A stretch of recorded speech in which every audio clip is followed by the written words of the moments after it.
우리 구호 외치고 하나님 말씀 함께 나누겠습니다. 영월교회, 영월교회, 영월교회. 네, 이제 5번만 외치면 올해가 다 끝나갑니다. 시간 정말 빠르죠. 이 구호가 다시 한번 우리 마음속에 잘 새겨지기를 간절히 바랍니다. 오늘은 호세아 6장 3절에 있는 말씀을 본문으로 해서 늦은 비 성령이여 임하소서라는 제목으로 하나님 말씀을 함께 증거하도록 하겠습니다. 여러분, 호세아 6장 3절, 우리 짧은 구절이니까 다시 한번 제가 읽어드리겠습니다. 그러므로 우리가 여호와를 알자, 힘써 여호와를 알자.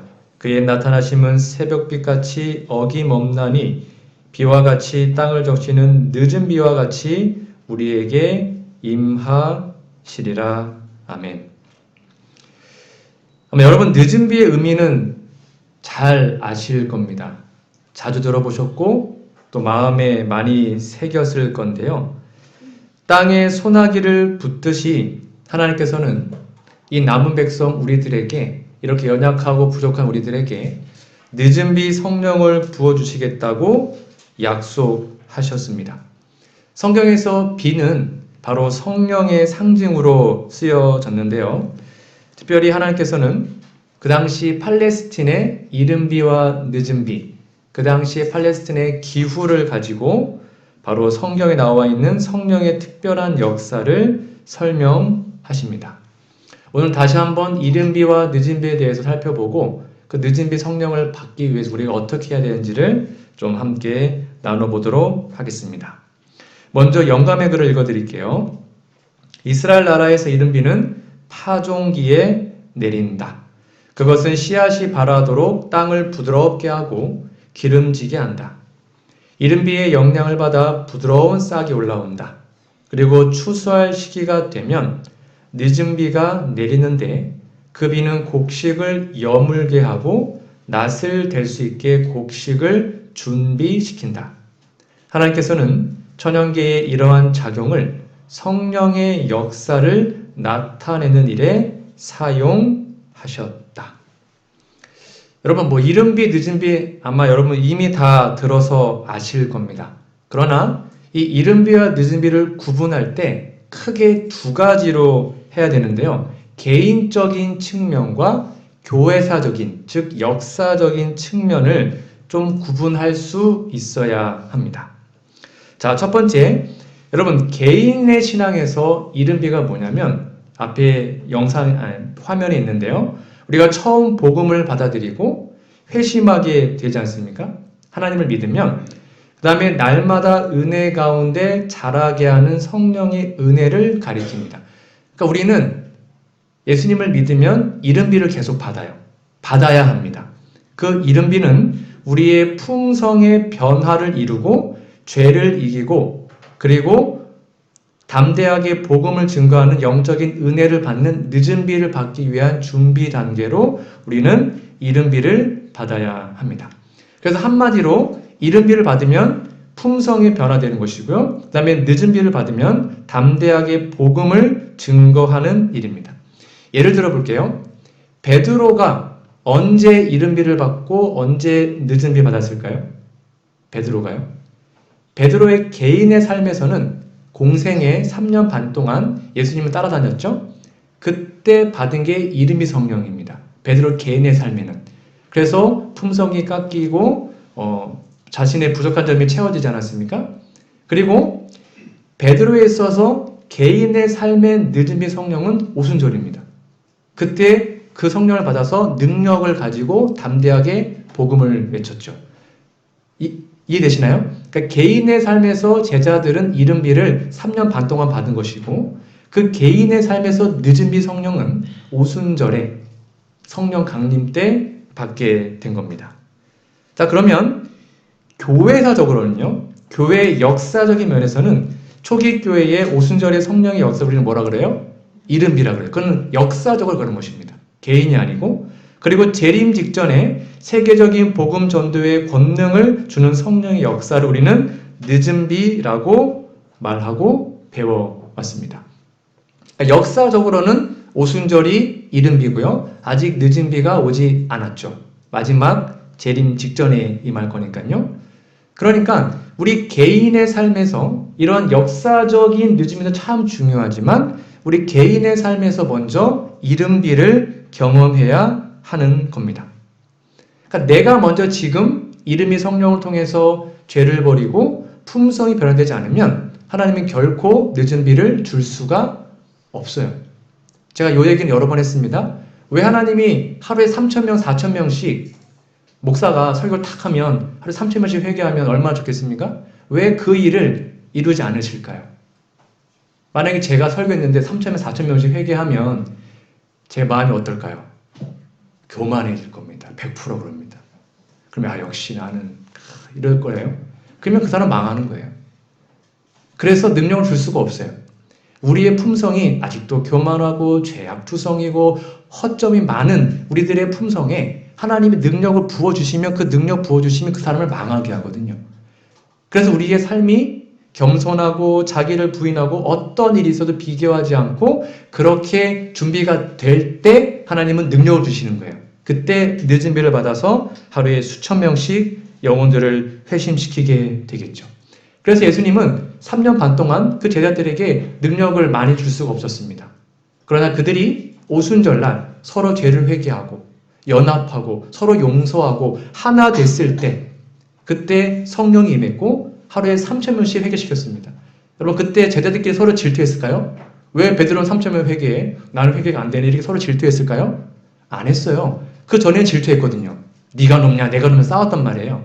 그러나 오순절에 그들의 연합과 그들의 품성이 준비되었을 때 누가 3,000명 하든 누가 5,000명 하든 서로 전혀 질투하지 않고 격려하고 함께 그 일을 할 수 있었던 겁니다. 그러므로 우리가 기다리는 늦은 비가 무엇이냐면 교회로 하여금 인자, 즉 예수님의 재림을 위해서 예비되도록 하는 영적인 은혜를 대표합니다. 그래서 늦은 비 성령을 받은 사람들만 살아서 구원을 받을 수 있습니다. 그러니까 늦은 비 성령은 선택이 아닙니다. 필수입니다. 이렇게 써 있습니다. 영감의 글을 보면요. 자, 초기 문집입니다. 늦은 비는 또한 마지막 7 재앙이 부어질 때, 이때가 뭐냐면 그 유명한 야곱의 환란이에요. 야곱의 환란은 우리가 당하는 것이고 이 똑같은 시기에 세상은 7 마지막 재앙을 당합니다. 근데 그 마지막 7 재앙이 부어질 때 성도들이 피하여 설 수 있도록 준비시킨 게 뭐라고요? 그게 늦은 비예요. 그러니까 살아서 구원받고 싶다면 늦은 비를 간구해야 합니다. 늦은 비 받지 못하면 결코 야곱의 환란을 이겨낼 수 없어요. 우리가 늦은 비의 능력으로 세상에 마지막으로 크게 외칠 기별은 바로 하나님의 사랑의 품성이죠. 그래서 우리는 소위 말하는 새천사의 기별을 그렇게 외쳐야 되고 그 새천사의 기별의 핵심이 영원한 복음, 그것이 바로 하나님의 사랑과 심판이며 그리스도의 의의 기별이라고 말해왔던 겁니다. 자, 그러면 늦은 비의 약속과 조건은 과연 무엇일까요? 하나님께서는 이스라엘 나라의 파종기와 추수기 내리는 이 이른 비와 늦은 비의 특징을 설명하시면서 특별히 교회에 부어질 영적인 은혜를 약속하셨는데요. 우리가 그토록 고대했던 이 늦은 비는 이른 비보다 훨씬 더 풍성할 겁니다. 초대교회 이른 비의 결과가 어땠습니까? 하루에 수천 명씩 회개했고 한 세대 만에 단 몇십 년 만에 땅끝까지 복음이 전파되는 놀라운 일이 이루어졌습니다. 근데 그 일이 바로 늦은 비 성령을 통해서 다시 한번 더 풍성하게 임할 거라고 우리에게 약속하셨죠. 사도행적 55페이지입니다. 세상의 추수의 끝이 가까울 때 인자의 오심을 맞기 위해 교회를 준비시키고자 하시는 영적인 은혜의 특별한 부어주심이 약속되어 있다. 이러한 성령의 부어주심은 늦은 비가 내리는 것으로 비유되었다. 이게 하나님의 유일한 약속인데 우리는 과연 이 약속을 정말로 간절하게 고대하고 기도하고 있는지를 살펴봐야 합니다. 왜냐하면 이 늦은 비가 없으면 예수님의 재림을 끝까지 전할 수가 없어요. 제가 지난주에 말씀드렸죠? 지금 세상에서 인구가 증가하는 속도와 재림교회가 성장하는 속도가 뭐가 더 빠를까요? 인구 증가가 훨씬 빠릅니다. 인구 증가에 재림교회의 교세 확장이 따라가지 못해요. 지금 현재. 이런 추세면 불가능해요. 땅끝까지 복음을 전파하는 게. 그러므로 늦음이 성령의 이 귀한 역사가 우리에게 임할 때만 정말 하루속히 예수님의 재림이 우리에게 임할 수 있는 겁니다. 스가랴 4장 6절입니다. 이 말씀 좀 같이 읽어볼까요? 시작. 이는 힘으로 되지 아니하며 능으로 되지 아니하고 오직 나의 신으로 되느니라. 성경 우리에게 분명히 얘기합니다. 힘도 아니고 능도 아니고 돈도 아니고 오직 하나님의 성령의 능력으로만 가능한 거예요. 우리는 이것을 고대하고 정말 간절히 기도해야 합니다. 사도행전 1장 8절, 여러분 너무나 잘 아실 말씀이죠? 오직 성령이 너희에게 임하시면. 여기 중요한 거는 오직입니다. 성령이 우리에게 임할 때에만 땅끝까지 이르러 증인이 될 수 있는 겁니다. 이거 없이 우리 아무리 어떤 세상적 프로그램, 또 교회의 프로그램, 교회의 조직, 아니면 교회의 어떤 방법으로 우리가 백날 노력해도 뭐 조금의 도움은 되겠지만 땅끝까지 복음을 전파하는 일은 불가능할 겁니다. 성경은 분명히 성령의 능력으로만 가능하다고 얘기하고 있어요. 그래서 예수님께서 올라가실 때 제자들에게 이러한 권면을 하신 겁니다. 누가복음 24장 49절인데요. 볼지어다 내가 내 아버지의 약속하신 것을 너희에게 보내리니 너희는 위로부터 능력을 입히울 때까지 이 성에 유하라 하시니라. 위로부터 능력을 받는 게 뭐였다고요? 그 당시에는 오순절, 이른비였지만 그들의 개인의 삶에서는 그게 늦은비였어요. 그래서 능력을 받아서 풍성이 준비됐으니까 능력을 받아서 하루에 수천 명씩 복음을 전할 수 있게 된 겁니다. 여기에서 중요한 것은 늦은 비를 받으려면 먼저 뭘 받아야 된다고요? 이른 비를 받아야 합니다. 이거 되게 중요합니다. 우리는 흔히 내가 지금은 내가 조금 이렇게 부족하지만 내가 늦은비만 임하면 내가 그때 막 하나님 복음을 전하리라. 그럴 일이 있을까요? 없어요. 지금 우리의 삶에 지금 이른 비가 임하지 않으면, 그걸 먼저 경험하지 않으면 늦은 비 임할 때 우리는 그걸 받지 못할 겁니다. 그러면 구원이 쉽지 않은 거예요. 이렇게 기록되어 있더라고요. 영감의 글입니다. 많은 사람들은 이른 비를 받는 일에 엄청나게 크게 실패했다. 우리 모두의 모습이지 않을까 싶어요. 그들은 하나님께서 그들을 위해 준비해 주신 모든 유익을 얻지 못했다. 그들은 늦은 비에 의하여 부족함이 채워질 것으로 기대한다. 이게 많은 사람 착각이에요. 내가 지금 좀 부족하지만 내가 그때 늦은 비만 받으면 내가 그때 모든 걸 바쳐서 헌신하리라. 그런 일은 없어요. 심령 속에서 모든 더러운 것이 비워지고, 그 지금 하는 거예요. 이른 비를 통해서 성령의 내재를 위해서 심령은 정결하게 되어야 한다. 언제요? 지금이요. 초대교회 제자들이 6월절에 성령의 부어지심을 위하여 준비된 것은 그게 이른 비였단 말이에요. 고백과 죄에서 떠나는 일, 기도와 하나님께 자기 자신을 헌신한 일을 통해서였다.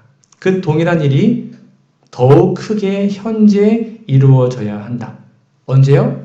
늦은 비 전에, 지금 그 일이 이루어진다. 자기에게 있는 빛을 따라서 사는 사람들만 더욱 큰 빛을 받을 것이다. 우리가 실제적인 그리스도인 덕성을 구현한 일에 날마다 전진하지 않는다면 우리는 늦은 비 때에 성령의 나타남을 인식하지 못할 것이다. 전 이게 되게 두려웠습니다. 그러니까 누군가는 지금 막 늦은 비를 받고 있단 말이에요. 누군가는. 지금도. 그런데 그거를 뭐 한다는 거예요? 인식을 못 한다는 거예요. 우리가 이른 비를 받지 않으면. 그것은 우리 주위에 있는, 그러니까 가까운 사람이네요. 우리 주위에 있는 모든 사람들의 심령에 내릴지는 모르나 우리는 그것을 식별하거나 받지 못할 것이다. 그러니까 늦은 비는 집단적인 증상이 아닐 것 같습니다. 여기 말씀에 뭐하면 누군가는 받을 수 있어요. 근데 누군가는 이게 내리는 건지도 모르고 지나가야 될 것입니다. 현재 우리가 이른 비를 받지 못하면 말이죠. 어제 이 말씀을 좀 공부하면서 참 마음에 많은 생각을 하게 되었습니다.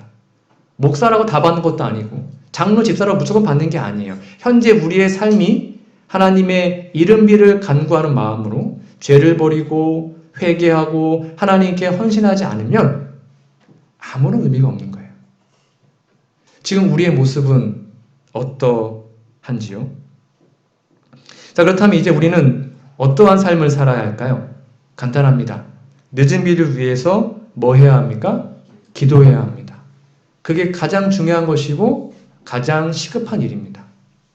간구하는 것입니다. 정말 간절한 마음으로 하나님의 늦은비 성령이, 이른비 성령이 우리 마음속에, 우리의 가정에, 우리의 교회에 함께하기를 간구하는 것이죠. 성경 말씀입니다. 히브리서 스가랴 10장 1절입니다. 봄비 때에 여호와 곧 번개를 내는 여호와께 비를 구하라. 무리에게 소낙비를 내려서 밭의 채소를 각 사람에게 주리라. 이게 무슨 말인가 하면 원래 봄비 때는 비가 내리는 거예요. 절기적으로, 절기상, 예를 들면 장마가 되면 비가 내리지 않습니까? 원래 내리는 그 때가 될지라도 뭐라는 거예요? 내리도록 기도하라는 거예요. 근데 우리가 기도하지 않아도 언젠간 늦으면 내릴 겁니다. 예언되어 있으니까. 그러니까 난 기도 안 하면 되지. 그게 아니라 그것이 예언되어 있고 확정되어 있을지라도 뭐라는 거예요? 기도하라는 거예요. 그래야지 우리가 그 간절한 마음을 그거를 기다리게 되거든요. 기도하지 않으면 간절하지 않아요. 기도하지 않으면 그것을 기다리지 않게 됩니다. 그래서 하나님은 그 때가 될지라도 원래 그 비가 내리는 때라도 제발 구하라라고 말하는 겁니다. 누가복음 11장 13절 여러분 잘 아시는 말씀이죠? 함께 읽어볼까요? 너희가 시작 너희가 악할지라도 좋은 것을 자식에게 줄 알거든 하물며 너희 천부께서 구하는 자에게 성령을 주시지 않겠느냐 하시니라. 그러니까 우리는 개인 기도 시간에 또 가정에서 아니면 소그룹 구역반에서 우리는 이 일을 위해서 날마다 기도해야 하는 것이죠. 영감에 그래서 이렇게 써 있더라고요. 계절이 되면 당연히 비가 내릴 거라고 만족해하며 쉬고 있지 말아라. 그것이 내리기를 기도해라. 은혜의 소나기가 우리에게 내리도록 하려면 전심으로 주님의 은총을 구하여야만 한다. 그리스도께서는 두세 사람이 내 이름으로 모인 곳에는 나도 그들 중에 있느니라고 말씀하셨다. 그러니까 교회에 2명, 3명만 모여 있더라도 이 기도하라는 겁니다. 그리고 장막회와 같은 교회의 집회들. 우리가 장막회 참 많이 하지 않습니까? 그때 모여서 하는 게 뭐냐면 물론 교제하고 서로 좋아요. 행복한 시간 보내야죠. 근데 그때 뭐 하라는 거예요? 기도하라는 거예요. 늦은 비 달라고. 가정 집회소의 모임들 그리고 영혼을 위해 개인적 수고를 가질 수 있는 모든 일들 또는 구역바 모임까지 포함하겠죠. 그 모든 모임들은 이른 비와 늦은 비를 주시기 위해서 하나님께서 정해 놓으신 기회들이다. 물론 개인적으로 기도하는 거 되게 중요합니다. 그런데 그것보다 더 중요한 게 뭐라고요? 합심 기도하는 것입니다. 2명이고 3명이고 4명이고 함께 마음을 합하여 기도할 때 하나님은 그 기도에 응답을 해주시는 거죠. 지금 우리는 개인의 영원한 운명이 결정되는 대속죄일의 엄숙한 기간에 살고 있습니다. 정말 예수님의 재림이 임박합니다. 그리고 그 추수를 위해서 늦은 비 성령의 큰 부흥을 약속하셨습니다. 그럼 우리의 삶의 모든 관심은 나의 품성이, 내 마음의 죄가 다 해결됐는가? 내가 지금 날마다 자아를 포기하고 있는가? 내가 그 일을 위해서, 죄의 정결을 위해서 열심히 기도하고 있는가를 살펴하는 것이죠. 그것이 우리의 삶의 진정으로 다가올 때 우리는 이 늦은 비의 엄숙한 기별을, 이 귀한 복음을 우리가 경험하게 될 것입니다. 자, 그러면 늦은 비를 받기 위한 기도의 자세를 좀 함께 나누도록 하겠습니다. 첫 번째입니다. 여러분 다 아시는 겁니다. 구별된 시간과 장소를 가져야 합니다. 누군가를 만나려면 약속의 기본 조건이 뭐냐면 어디서 몇 시에 봐 그러지 않습니까? 그냥 누구 만나기 위해서 장소 안정하는 사람은 아무도 없습니다. 반드시 장소를 정해야 되고 뭘 정해야 돼요? 시간을 정해야 합니다. 그래야지 그 장소와 시간에 거기에서 만날 수 있어요. 마찬가지예요. 물론 우리가 걸어가면서도 기도할 수 있고 뭐 24시간 다 기도할 수 있습니다. 그러나 우리는 특별히 하나님을 개인적으로 만나는 구별된 시간이 있어야 되고요. 그 다음에 구별된 장소를 가지고 있어야 합니다. 그게 개인의 집일 수도 있고 아니면 교회일 수도 있고 아니면 산속일 수도 있겠죠. 그리고 그 기도의 장소에는 기도를 방해하는 휴대전화나 TV 등을 다 제거하고 오직 하나님과만 대화할 수 있는 그러한 시간을 가져야 하는 것이죠. 아마 여러분 이미 다 잘하고 계실 거라고 믿습니다. 예수님도 그렇게 하셨죠. 마가복음 1장 35절에 보면 새벽 해가 뜨기 전에 이른 아침에 예수님은 날마다 단 하루도 빠지지 않고 여러 시간 동안 하나님께 기도하셨습니다. 그리고 그 성령으로 하늘의 전류로 충전을 받으셨죠. 영감의 글입니다. 예수님께서는 당신의 인성이 신성과 인성을 연결시킬 하늘의 전류로 충전되기까지 하나님의 보좌를 향하여 탄원하셨다. 예수께서는 끊임없는 교통을 통하여 하나님에게서 생명을 받으셨는데 이는 그가 세상에 생명을 주시기 위함이었다. 예수의 이 경험은 우리의 경험이 되어야 한다. 목사만의 경험이 아니고요. 목사, 장로, 집사 다 포함하여 아니요. 우리 모든 성도 다 포함한 우리 모두의 경험이 되어야 하는 것이죠. 여기 중요한 거는 예수님이 뭘 했다는 거예요? 충전을 받으셨습니다. 여러분 하루가 이제 저물면 핸드폰 다 충전하시지 않습니까? 하물며 핸드폰 충전하기 위해서 완충되려면 몇 분 걸리는지 아십니까? 최소한 1시간에서 2시간은 걸립니다. 핸드폰 충전도 그렇습니다. 하물며 우리의 영성이, 우리의 믿음이 하나님께 충전받기 위해서 최소한 몇 시간 걸릴까요? 예수님은 여러 시간 기도했답니다. 예수님조차도 여러 시간 기도했답니다. 우리는 더 해야겠죠. 근데 우리는 과연 그 일을 위해서 하루에 얼마의 시간을 하나님께 드리고 있는지요? 1시간? 2시간? 아니면 3시간? 과연 얼마의 시간을 하나님을 만나서 충전하는 그 새벽 시간을 우리는 갖고 있는지요? 그렇지 않으면, 우리가 하나님께 충전되지 않으면 우리는 늘 방전 상태입니다. 여러분, 핸드폰이 아무리 좋아도 배터리가 0%다. 소용이 있습니까? 그건 진짜입니다. 아무짝에 쓸모가 없어요. 우리가 아무리 사지가 멀쩡해도 우리의 영성이 하나님과 연결되어서 충전되지 않으면 쉽지 않은 것입니다. 어느 한 마을의 이야기를 좀 해드리겠습니다. 어느 한 마을에 한 교회에 여러 해 동안 부흥이 없었습니다. 교회에 거의 불이 꺼져가고 젊은이들 가운데 회심자가 없었고 참 힘든 시간을 보냈던 교회인데요. 그 마을의 한 외진 곳에 연세가 많은 또 말을 더듬는 대장장이가 살고 있었습니다. 워낙 말을 많이 더듬고 연세가 많다 보니까 사람들이 별로 이렇게 인정해주지 않은 그런 분이었습니다. 근데 어느 날 이분이 대장간에 혼자 있다가 이 교회의 상태가 너무나 마음이 아픈 거예요. 그래서 교회 문을 닫고 오후 내내 하나님께 기도를 합니다. 하나님, 우리 교회에 부흥을 주십시오. 그리고는 주일날, 여기 이제 일요일교회 경험입니다.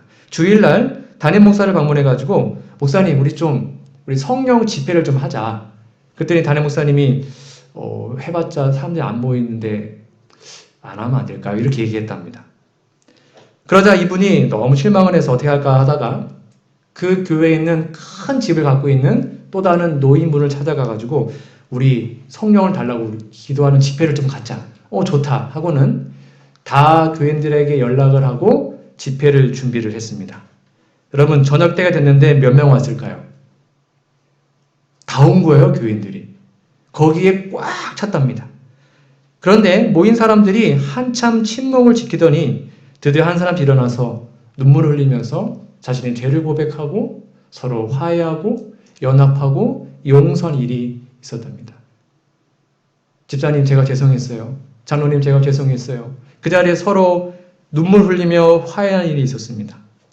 그리고는 놀라운 영적 각성이 그 교회에 일어났대요. 여러분, 그런데 그들이 그러한 마음을 갖게 됐던 때가 언제냐면 이 대장장이, 이 연세 많은 어르신께서 자신의 집에서 문을 닫고 교회를 정말 간절히 정말로 염려하는 마음으로 하나님께 기도 올렸을 때, 그때 수많은 사람들의 마음이 각성되어 교회에 모이게 된 겁니다. 수많은 사람들이 무시했던 그냥 어르신이었습니다. 말 더듬는, 기도도 못하는 한 어르신이었습니다. 근데 그 부족한 종을 통하여 하나님은 그 교회와 그 마을을 살리신 겁니다. 여러분, 혹시 나이가 많으셔도 괜찮습니다. 혹시 몸이 불편하셔도 괜찮아요. 우리가 하나님께 더 많이 기도하고 간절한 마음으로 우리 교회를 위해서 기도한다면 이러한 놀라운 경험이 우리에게도 있게 되겠죠. 두 번째입니다. 어떻게 기도해야 될까요? 분주한 마음을 가라앉히고 조용히 기다려야 합니다. 이게 참 힘듭니다. 왜냐하면 아침에 참 바쁘기 때문인데요. 우리의 기도를 방해하는 것은 분주한 마음입니다. 그냥 기도를 그냥 해치우는 것이죠. 얼른 기도해야, 그다음에 밥도 해야 되고 뭐도 해야 되고 뭐도 해야 되니까. 바쁜 거 제가 다 이해하고 저도 충분히 공감하는 겁니다. 그런데 잡초가 꽃을 질식시키듯이 이 분주한 마음은, 이 조급한 마음은 하나님과의 대화를 막게 한답니다. 이 프란체스 드 살레스라는 분이 이렇게 말했대요. 기도 후에 마음이 분주해지지 않도록 주의하라. 그렇지 않으면 당신이 받은 귀한 향유, 이게 하나님으로 받은 은혜란 말이에요. 그 은혜를 모두 쏟아버리게 될 것이다. 그러므로 기도 후에 가능하다면 잠시 동안 침묵을 지키며 천천히 마음을 다른 일들로 옮기라. 그리고 당신이 받은 사랑의 느낌을 가능하면 오랫동안 간직하라라고 기록합니다. 하나님이 정말로 충전시켜서 이마구 부어줬는데 그 물을 다 들고 나면 다 엎어진다는 말이에요. 그래서 천천히 일을 시작하라는 거죠. 비록 소음, 분주함, 물질주의, 쉽지 않습니다. 이 바쁜 세상에 하루에 1시간씩 기도하는 거 쉽지 않습니다. 그거 정말 새벽 아니면 거의 시간 내기가 쉽지가 않죠. 그러나 그리스도의 신앙생활을 위해서 그 고요한 시간과 공간에서 하나님 만나는 것은 굉장히 중요한 것이죠. 여러분, 놀랍게 이런 말도 했더라고요. 칼 융이라는 정신 분석학자가 이런 말을 했습니다. 조급함은 마귀에게서 나온 것이 아니라 그 자체가 마귀다. 이렇게 심하게 얘기를 했더라고요. 그러니까 자꾸 조급한 건 뭐냐면 하나님께 맡기지 못했기 때문에 하는 거예요. 뭔가 분주하고 조급해요. 그것은 마귀에 나온 게 아니라 그 자체가 마귀다라고 이런 말까지 했어요.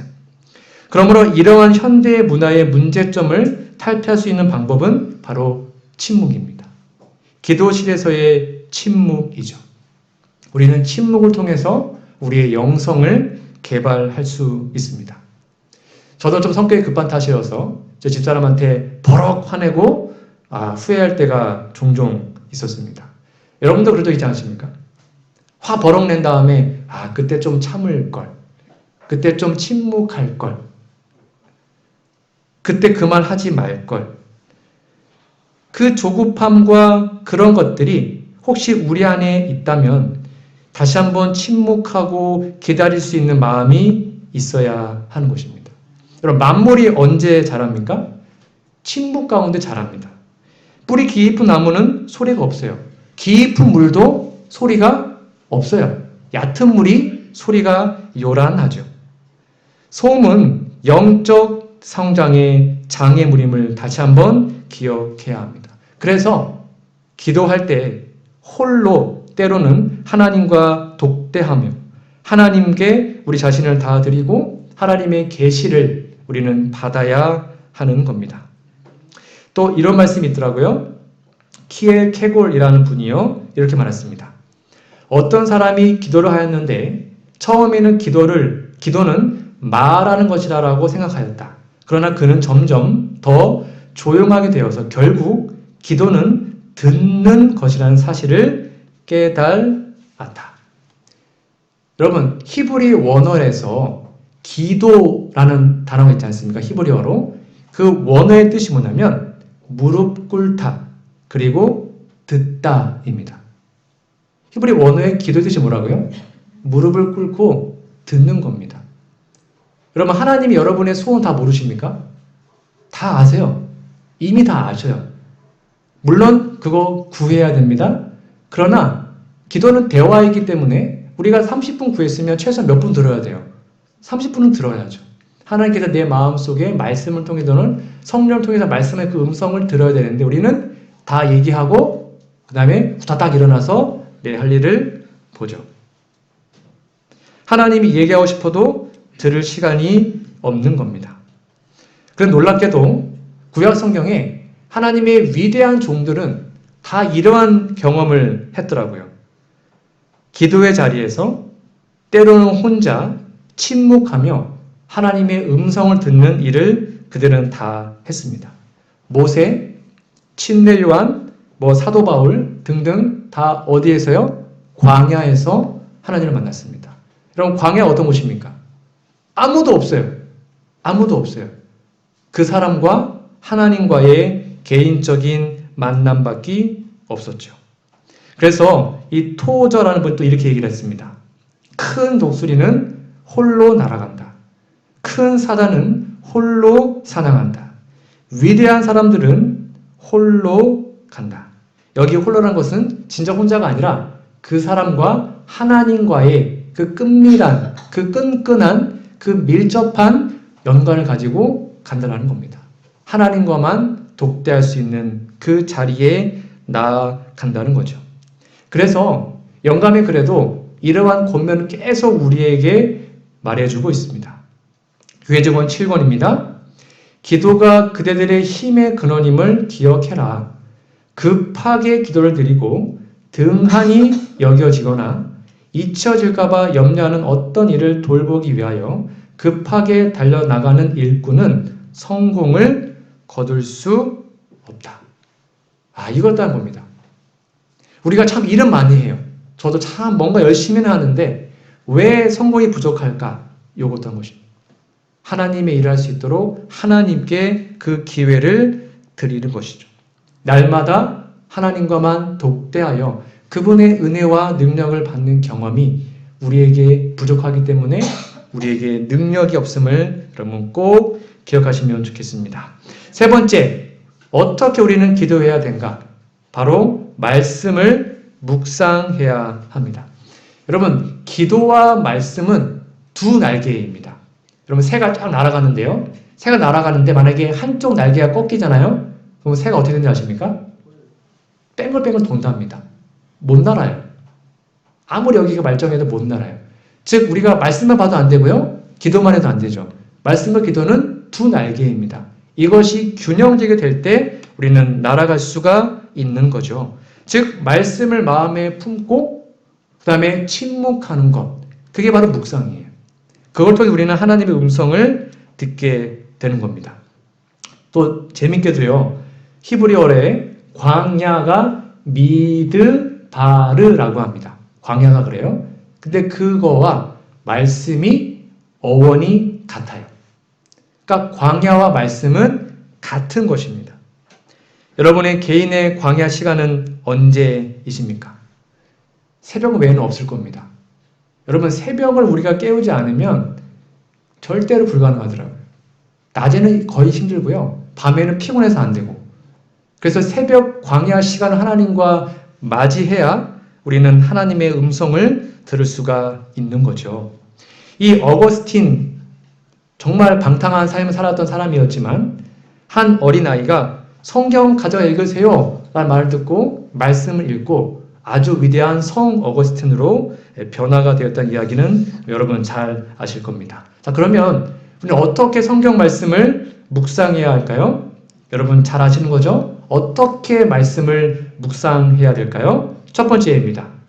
바로 규칙적인 장소에서 성경을 읽는 것이 중요합니다. 요즘에는 뭐 스마트폰 뭐 듣는 거 참 좋지만 그거 다 포함해서요.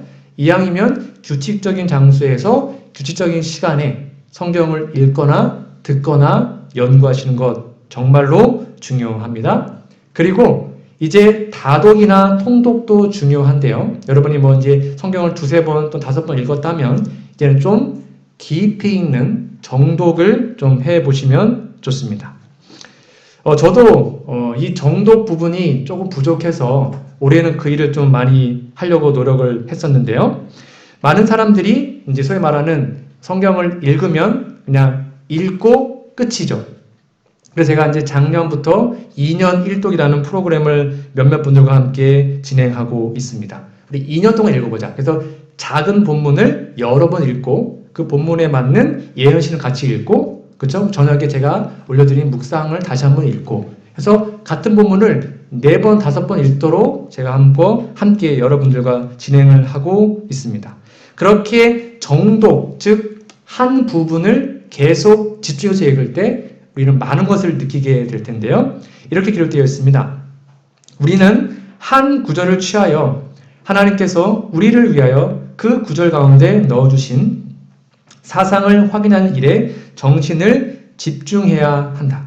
우리는 그 사상이 우리의 것이 되어 주께서 말씀하신 말을 알 때까지 깊이 생각해야 한다라고 기록하고 있습니다.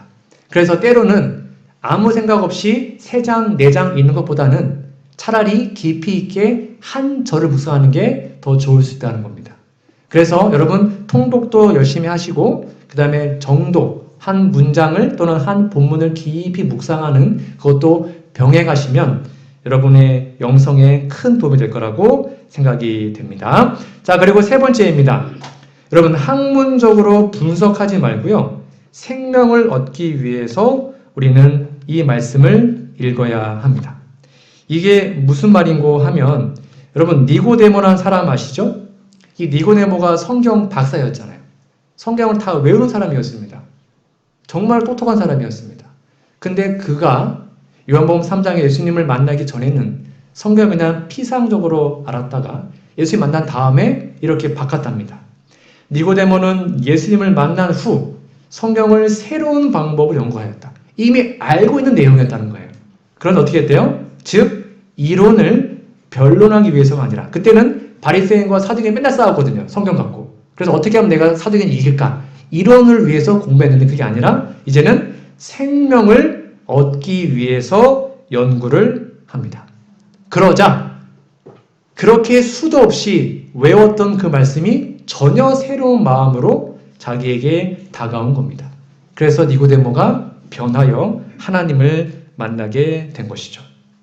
자, 마지막입니다. 어떻게 해야 되는가? 그날의 단어, 구절을 택하여 깊이 묵상하고 실천하시면 좋습니다. 특별히 본 회퍼라는 분은 이렇게 우리에게 권면합니다. 당신이 사랑하는 사람의 말을 분석하려 하지 않고 그 말 그대로 받아들이는 것처럼 하나님의 말씀을 받아들여서 마리아처럼 마음에 두고 생각하라라고 우리에게 권면합니다. 이렇게 깊이 있는 말씀 연구가 우리의 삶에 다시 한번 회복되어서 말씀과 기도의 양 날개를 꼭 여러분 잘 준비하시는, 그래서 말씀 보고 기도하고 그 기도로서 하나님을 만나는 우리 모두가 되기를 간절히 바랍니다. 마지막 한 이야기를 들려드리고 오늘 이야기를 좀 줄이도록 하겠습니다. 화인 여사가 1903년에 1월 5일 한 이상을 보았는데요. 그 이상에는 태버네클 교회 이야기가 나옵니다. 이 교회가 정말로 오순절에 엄청난 부흥을 경험할 뻔했는데 못했는데 그 이야기를 좀 들려드리도록 하겠습니다. 잘 보십시오. 우리는 태버네클 교회당에 모여 있었다. 기도를 드리고 찬미를 불렀다. 그리고 다시 기도를 드렸다. 가장 열렬한 간구가 하나님께로 상달되었다. 집회는 성령의 임재로 특징이 지어졌다. 그 일은 더욱 절실해져 마침내 참석자 중 어떤 사람들은 큰 소리로 울고 있었다. 한 사람이 무릎을 꿇은 자세에서 일어나서 과거에는 어떤 특정한 사람들과 연합을 이루지 못해서, 그러니까 그때도 서로 불화한 거죠. 그들을 위한 사랑을 느끼지 못했지만 지금은 자기 자신을 있는 그대로 보게 되었다고 말했다. 그는 매우 엄숙하게 라오디게아 교회에게 준 기도를 반복했다. 나는 지금 이것이 나의 상태인 걸 봅니다. 나의 눈이 열렸습니다. 나의 정신은 완고하고 불의했습니다. 나는 내 스스로를 의롭다고 생각했습니다. 그러나 나의 마음은 깨어졌습니다. 그 연산을 기도하고 있는 자들을 향하여 말했다. 우리는 해야 할 일이 있습니다. 우리는 죄를 고백하고 우리의 마음을 하나님 앞에 낮추어야 합니다. 그는 애끓는 고백을 했습니다. 그리고 몇 사람의 형제들에게로 걸어 나와서 한 사람씩 차례로 그의 손을 뻗고 용서를 구했습니다. 그의 말을 들은 자들은 용수철이 튀듯이 일어나서 고백을 하고 용서를 구했습니다. 여러분 상상이 되시나요? 얼마나 은혜로웠을까요? 그들은 서로의 어깨를 얼싸안고 서로 울었습니다. 화해했죠. 서로 연합했습니다. 용서의 정신은 온 회중에게로 퍼졌습니다. 그것은 오순절의 기회였다. 하나님을 찬양하는 노래가 들렸고 밤이 깊어지고 거의 아침이 될 때까지 그 일이 진행되었다. 아무도 진심으로 하는 고백을 할 수 없을 만큼 교만하지 않는 것처럼 보였다. 그런데요, 이 일에서 지도적인 일을 한 자들의 영향력을 가지고 있었지만 전에는 그들의 죄를 고백할 용기가 없었던 사람들이 있었답니다. 태버네클 교회에서 이전에는 결코 들어보지 못한 그러한 기쁨이 있었다. 여러분, 이 정도 경험이면 막 교회가 회복되고 뒤집어졌지 않겠습니까? 근데 결과가 어땠는지 아십니까? 아무런 일도 일어나지 않았답니다. 왜 그랬을까요? 여기 보실까요? 이 일은 이루어질 수 있었다. 주께서는 당신의 백성을 위하여 이 모든 일을 이루고자 기다리고 계셨다. 온 하늘은 은혜롭게 되기를 기다리고 있었다. 그런데 아무 일도 일어나지 않았답니다. 왜요? 그것이 그냥 한순간의 경험이었기 때문입니다. 그 일이 계속 일어나야 되는데 그냥 한순간의 경험으로 끝났다고 영감의 글에 기록되어 있어요. 여러분, 오늘 저는 늦음이 성령이여 임하소서라는 제목으로 함께 말씀을 나누었습니다. 이 기도는 그냥 우리가 오늘 하루 잠깐 그렇게 들어가가지고는 결코 이루어질 수 없는 기도입니다. 우리는 정말 끊임없이 날마다 열렬히 만날 때마다 구역반에서 두세 명이 모일 때마다 헤어질 때마다 가정에서 이 기도를 늦음이 성령이여 우리에게 임해달라는 이 기도가 우리 입술에 있을 때 우리는 놀라운 경험을 하게 되겠죠. 이러한 아름다운 경험이 우리 교회에 꼭 이루어져서 우리 시대 예수님의 재림을 맞이하는 우리 영월교회가 되기를 간절히 바라며 오늘 말씀을 마치도록 하겠습니다.